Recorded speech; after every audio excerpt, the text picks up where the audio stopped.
La lección número 2 de mi padre rico, que está de padre rico, padre pobre, era el por qué enseñar o cuál es la importancia de aprender la literatura financiera.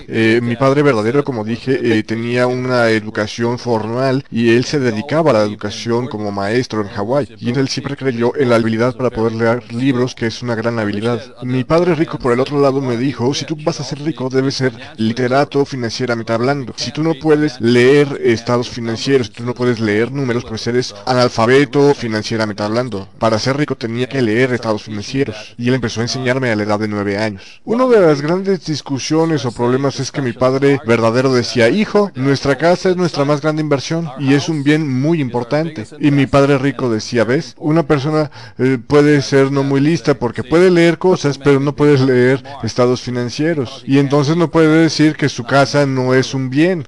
Si tú pudieras leer estados financieros, te darías cuenta que una casa es realmente una obligación. Esa controversia de mi libro es lo que la mayoría de la gente cree. Cuando van al banco y el banco les dice tu casa es un bien, o vas con tu agente de bienes raíces y te dice tu casa es un activo, porque ellos no pueden leer estados financieros, no pueden determinar si entonces su casa realmente es un activo o es un pasivo.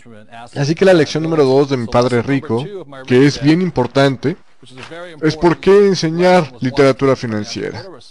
Y una de las razones para las cuales tú debes tener educación financiera es que puedas hacer decisiones correctas y exactas de tu situación financiera. Por ejemplo, empezando a la edad de 9 años, mi padre rico me enseñó a leer estados financieros con esos simples diagramas. De tal manera que esto de aquí es ingreso y gasto.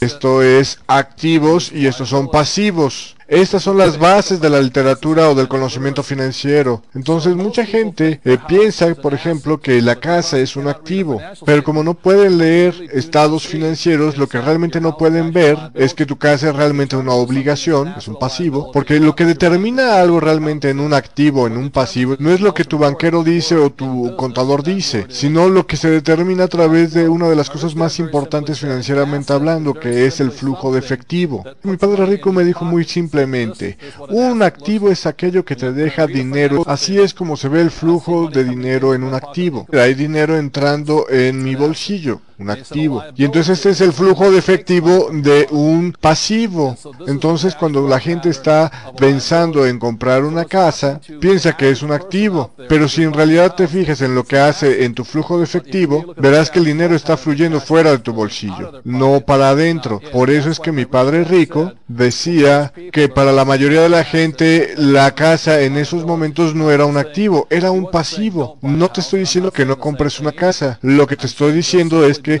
a cada cosa le llames como es, simplemente no llames a un pasivo un activo. Otra parte de ser literado financieramente hablando es entender el lenguaje de las finanzas. Por ejemplo, la palabra hipoteca, la palabra mortgage, de hecho viene del francés muerte, por eso significa yo estoy en deuda hasta la muerte. Y eso es lo que efectivamente le pasa a la gente. Si tú puedes leer los estados financieros, tú simplemente puedes ver por qué tu casa no es un activo. Porque lo que tú tienes en tu estado financiero aquí es que tienes la palabra hipoteca, mortgage, justo aquí. Entonces cuando tu banco dice tu casa es un activo, no te está mintiendo, simplemente no te está diciendo de quién es el activo. Si tú pudieras leer estados financieros, verías que en tu estado financiero tu casa es un pasivo para ti. Pero si tú vas al banco y ves el estado financiero de tu banco, te darás cuenta de que tu casa aparece en su columna de activos porque le estás dando dinero al banco, puesto que tu hipoteca le pone dinero en su bolsillo y tu hipoteca te saca dinero de tu bolsillo.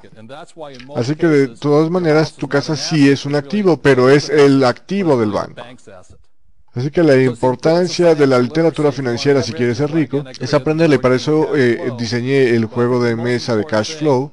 El juego, su parte principal es un balance, una hoja de balance de estado financiero, que literalmente lo que hace es enseñarte a leer estados financieros para que puedas mejorar tu habilidad para leer estados financieros.